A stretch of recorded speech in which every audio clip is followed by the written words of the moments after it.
নমস্কার, সকলে কেমন আছেন? আশা করি সকলে ভালোই আছেন। ঈদের দিন আমাদের ক্যান্টিনে কি রান্না হয়েছিল আজকে সেগুলোই আমি দেখিয়ে দেব সব একসাথে। এখানে পেঁয়াজ কুচোনো আছে, মাংসের জন্য পেঁয়াজ কাটা আছে, আদা রসুন কাটা আছে, ফ্রাইড রাইসের জন্য ক্যাপসিকাম, গাজর কাটা আছে আর এখানে চালগুলো ভিজানো আছে। দু রকম চাল ছিল তাই দুভাবে ভিজিয়ে রাখা হয়েছে। আর এখানে পায়েসের সব জিনিসপত্র আছে। এখানে আছে বাতাসা আর পাঁপড় ভাজা হবে চাটনির সাথে, আছে পাঁপড়, আছে চাল, গোবিন্দভোগ চাল, কাজু কিশমিশ আর আমুলের দুধ, আর আছে ফ্রাইড রাইসে দেওয়ার জন্য খাঁটি ঘি। যখন যাই দেখে আসি রান্নাটা কিভাবে কমপ্লিট করা যায়। এটা হচ্ছে মাংসের দেওয়ার জন্য আলু, প্রায় 2 কিলোর উপরে আলু ছিল। আর দেখুন আমি ফ্রাইড রাইসের ভাতটা বসিয়ে দিয়েছি। ভাত জল গরম করে গরম মসলা জলে দিয়ে অল্প একটু লবণ দিয়ে, সীমিত পরিমাণ লবণ দিয়ে বসিয়ে দিয়েছি ভাত। দেখুন ভাতটা কমপ্লিট হয়ে গেছে। আর এবার আমি করব চাটনি। চাটনির মধ্যে দিয়ে দিয়েছি আমি তেল। কড়াই বসিয়ে কড়াই গরম করে দিয়ে দিয়েছি তেল। এবার দেব চাটনিতে ফোড়ন, 5 ফোড়ন, শুকনো লঙ্কা, তেজপাতা ফোড়ন দিয়ে সেদ্ধ করে রাখা আমগুলো আমি দিয়ে দেবো আগে। আর দিয়ে দেবো হালকা করে একটু লবণ আর একটু হলুদ। আপনারা যদি টমেটোর সাথে আম দিয়ে চাটনি করতে চান তাহলে অবশ্যই আমটা আগে হালকা একটু সেদ্ধ করে নেবেন। আমি হালকা একটু সেদ্ধ করে নিয়েছিলাম, তারপরে তেলে ফ্রাই করে নিয়েছিলাম। আমি এইভাবে চাটনিটা ফার্স্ট করলাম, আপনারাও চেষ্টা করে দেখতে পারেন, ভালো হবে। আমার প্রথম অভিজ্ঞতা বলছে ভালো হবে।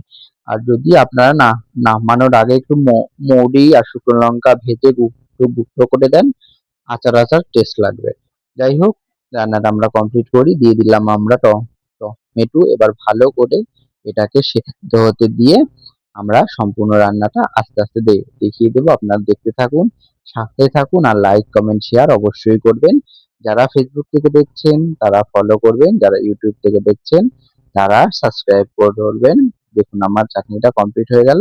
এতে কিন্তু কাজু কিশমিশও দেওয়া হয়েছিল। দেখুন চাটনির লুকটা আমার গামলায় ওঠানোর পরে আর লুক ফটোটা ক্যাপচার করা হয়নি। আর এখানে হয়েছে আবার পাঁপড় ভাজা। এক এক করে সম্পূর্ণ রান্নাটা আপনারা দেখতে থাকুন। পাঁপড় ভাজা হয়ে গেল। এরপরে আমি এক এক করে মাংসটা কিভাবে রান্না করলাম সেটা আপনাদের দেখিয়ে নেব।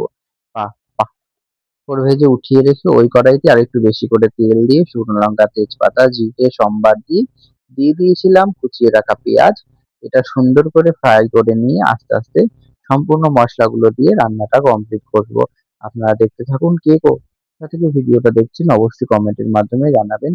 দিয়ে দিলাম পেঁয়াজ বাটা, দিয়ে দিয়েছিলাম আদা রসুন বাটা। এটা ক্যাপচার করিনি আমি।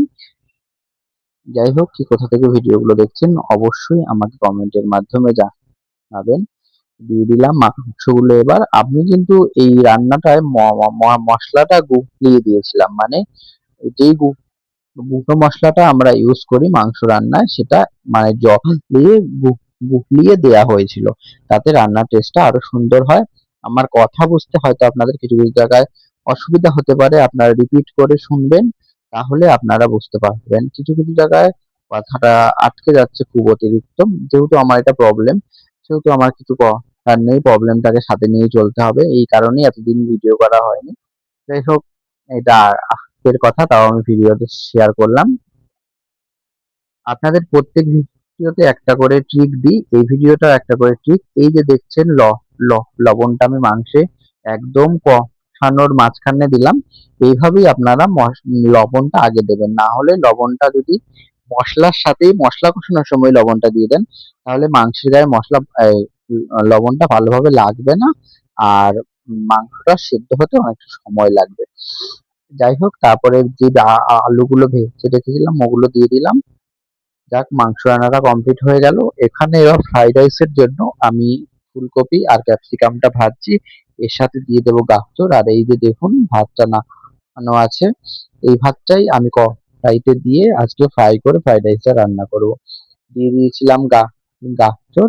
আর আমি কিন্তু ফ্রাইড রাইসে গোলমরিচের গুঁড়ো ইউজ করেছিলাম, আপনারাও চাইলে ইউজ করতে পারেন। এইভাবে ফ্রাইড রাইসটা করলে কিন্তু ঘিটা কম লাগবে, মিষ্টিটা কম লাগবে। আর চাইনিজ যে জিনিসগুলো সেগুলো একটু বেশি লাগবে। দেখুন ফ্রাই হয়ে গেছে। এর মধ্যে আমি দিয়ে দিচ্ছি কাজু আর কিশমিশ। এটা আপনারা বেশি করে দিতে পারেন।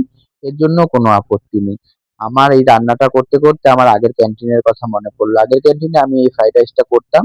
আর যারা খাওয়া-দাওয়া করতো তারা খুব ভালো খেত। আমার একটা আঙ্কেল ছিল ওইখানে, ওই কাকাটা বলতো যে তোমার হাতে ফ্রাইড রাইসটা খুব ভালো হয়। যাই হোক, উনি খুব আশীর্বাদ করতো যে তোমার আরো উন্নতি হোক, আরো এগিয়ে যাও। জানি না কোনোদিনও উন্নতি কতটা হবে। এই দেখো আমি গোলমরিচের গুঁড়ো ইউজ করেছি, এটা তার প্রমাণ।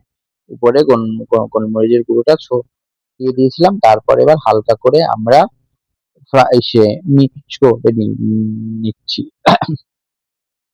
যাই হোক, আপনারা কে কোথা থেকে ভিডিওটি দেখছেন অবশ্যই কমেন্টের মাধ্যমে জানাবেন। লাইক, কমেন্ট, শেয়ার কিন্তু অবশ্যই করবেন। দেখুন ফ্রাইড রাইসের শেষ লুকটা খুব সুন্দর হয়েছে না লুকটা?